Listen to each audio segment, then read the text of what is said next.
joyiga kelgan o'zini fikrini emin-erkin ifoda qila oladi. Aqlli ayol turmush o'rtog'ining kamchiligini yuziga aytadi. Yana kimdir oldida aytish mumkin. Oqila ayol kamchilik aytishdan oldin turmush o'rtog'ini avval e'tirof etadi. Aqlli ayol bilan oqila ayolni mana shu yerda sizga taqqoslab ketaman.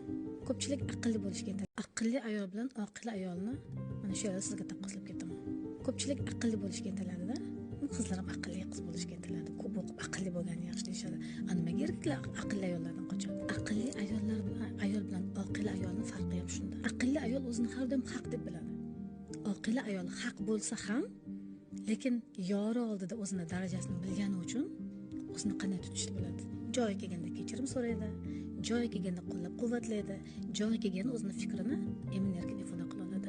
Aqlli ayol turmush o'rtog'ining kamchiligini yuziga aytadi. Yana kimdir oldida aytish mumkin. Oqila ayol kamchilik aytishdan oldin turmush o'rtog'ini avval e'tirof etadi. Aqlli ayol bilan oqila ayolni mana shu yerda sizga taqqoslab ketaman. Ko'pchilik aqlli bo'lishga